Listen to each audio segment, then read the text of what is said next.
Hello everybody. First of all, I want to say a massive thank you to Ola for the invite to Reset. I am so sorry that I can't be there with you all, and no doubt you're going to come away from this weekend feeling incredibly empowered, and I'm really looking forward to meeting you all in person at some stage or another. So first of all, my name is Rachel Kennedy. I'm an Assistant Director in St. John's Hospital in County Limerick. I feel incredibly privileged to be sharing this virtual space with such a group of amazing nurses and midwives, and sharing my experience of my leadership journey and insights into how to develop and build upon your leadership skills. Firstly, I have to recognise the privilege I possess being a middle-class, white, Irish nurse within the Irish healthcare system. I also recognise the responsibility that I have as a senior nursing manager to ensure our internationally educated nurses are integrated in an authentic way. And part of that integration is ensuring that internationally educated nurses are equitably represented in leadership and management positions. So let's just have a look at the numbers first, because I love data and I love numbers. So the NIMBY state of the register states that there are 85,000 nurses and midwives on the register in Ireland. 2023 figures show a 27% year-on-year increase in new registrants joining the NIMBY register. The majority of registrants entering the register for the first time came from non-EU countries. So just let me put that into context. So in 2023, over 1,500 new registrants were qualified in Ireland. Over 4,500 qualified outside the EU. Now, from an African context, Zimbabwe is in the top 5 countries of education of new registrants. Nigeria features in the top 5 countries of nationalities on the NIMBY register. And NIMBY does acknowledge the essential role that internationally educated nurses play in the Irish healthcare system. They state that the preparation and support of internationally educated nurses adapting as members of a culturally diverse healthcare team is really important to the success of international recruitment. And from an organisational perspective, and within the context of the HSE, James Glover is a national lead of diversity, equality and inclusion within the HSE. They have also developed a new framework for diversity, equality and inclusion, and this is due to be published very soon. It is also recommended that diversity, equality and inclusion is included as part of the induction process for all employees. It's not mandatory yet, however it is strongly recommended. The Dignity at Work policy also states that respecting the right of each individual to dignity in their working life is a responsibility and requirement of us all. All employees are to be treated equally and respected for their individuality and diversity. So there is zero tolerance for any form of behaviour which undermines the dignity of an employee, be it bullying, harassment or sexual harassment. As a manager, I have a specific responsibility to promote dignity at work, in the workplace, foster positive behaviours and address conflict as locally as possible. Leading multicultural team workshops have been developed by the National HR Capability and Culture Department to assist leaders and managers, and you can actually book this programme through HSE Land. And the first programme occurred actually last week. And it's all very good and well to say that we have all these policies and guidelines for diversity, equality and inclusion, but remember, diversity without action doesn't do anything. I attended a conference there recently in which the absolutely amazing Professor Laura Saran spoke at. She's a British nurse and academic, and she is a person of colour. She stated, and it really resonated, diversity has been asked to the party, inclusion has been asked to the dance. And just anecdotally, in my line of work, the majority of frontline bedside nurses are internationally educated. However, they are really poorly represented in management and specialist posts. I was at the Directors of Nursing annual conference a few weeks ago, and I could count on one hand how many internationally educated nurses were in attendance. We need to start putting our money where our mouth is. We need to start finding out, are internationally educated nurses applying for these posts? And if they are, why aren't they getting them? And if they aren't, why not? Is it a skills issue? Are they unfamiliar with the interview process? Is it lack of confidence?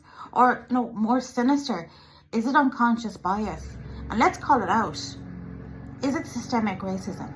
You know, I'd love to hear your thoughts, and you know, I think this is something that we really need to start investigating, researching, and you know, maybe we could create a World Cafe where we could come together and discuss this as well. So with that in mind, how can international education nurses integrate and get their voices heard, and how can you develop your leadership skills and get your foot on the proverbial leadership ladder? So first of all is to get involved in councils, committees, forums within your clinical area. Make sure your voice is heard, your opinions matter, and you're involved in decision-making processes. And if you don't know how to do that, speak with your manager, or maybe speak to someone you admire or look up to, maybe a senior nurse, or it doesn't even have to be a nurse, it could be someone else in a different profession altogether. The National Clinical Leadership Centre has established a leadership programme for internationally educated nurses. I've attended NCLC programs before, and they're absolutely amazing. It's a predominantly virtual component, which makes it very accessible for staff, particularly staff who don't live in Dublin. And make sure to check them out and ask your line manager if you can attend. They're free of charge and a really good opportunity not only to develop leadership skills, but also network. You know, a good manager will ensure that leadership skills are developed in their staff and workforce, as there is a direct link between strong leadership and positive patient outcomes. Another thing that you know, it's really essential for us all to do is to call out bad behaviour.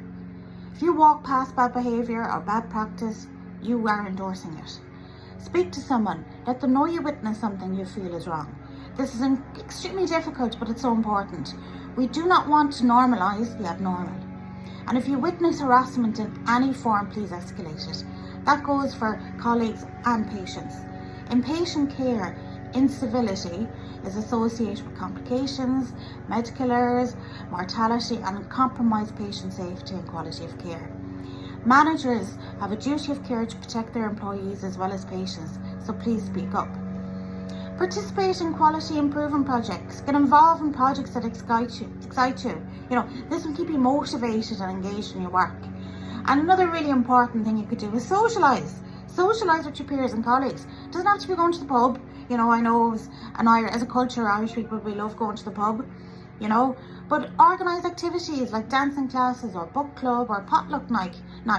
Make sure it's inclusive of everybody and their interests.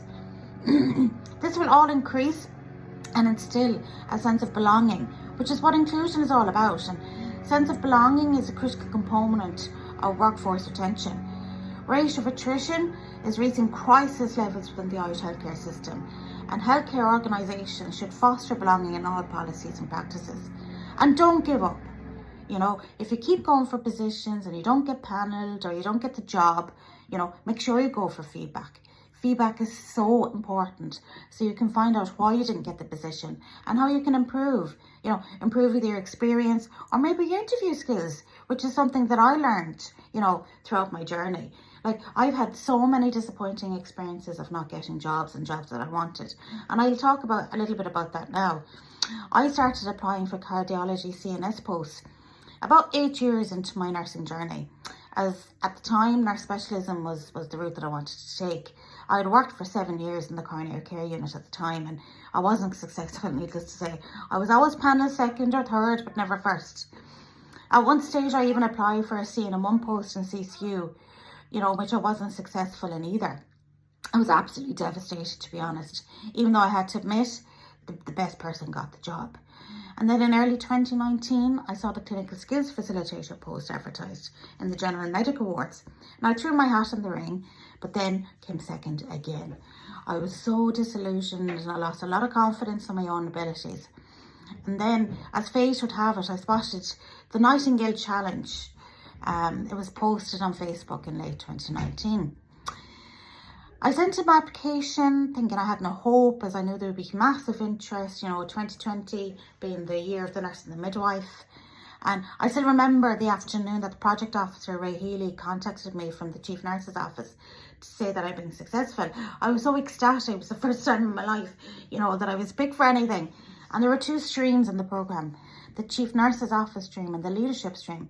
I picked the CNO stream, or the Chief Nurse's Office stream, as I wanted to understand the nurse's role in formulating healthcare policy. And that year opened up my eyes to the influence nurses have in healthcare within Ireland and the world. It also provided me with a wide network of experienced nurses across Ireland that I could speak to and pick their brains, for want of a better word. I would really recommend this programme to members of the Reset group, and you should apply for it next year. It is an absolutely amazing programme. It's directed really towards early career nurses and midwives, but I can send on details to Ola regarding it if anybody's interested in it. It's absolutely amazing. Not long then after I started on the programme, I was offered the clinical skills facilitator post, as that person left and I was second on the panel. Looking back at it, it was a really and truly career-defining moment for me.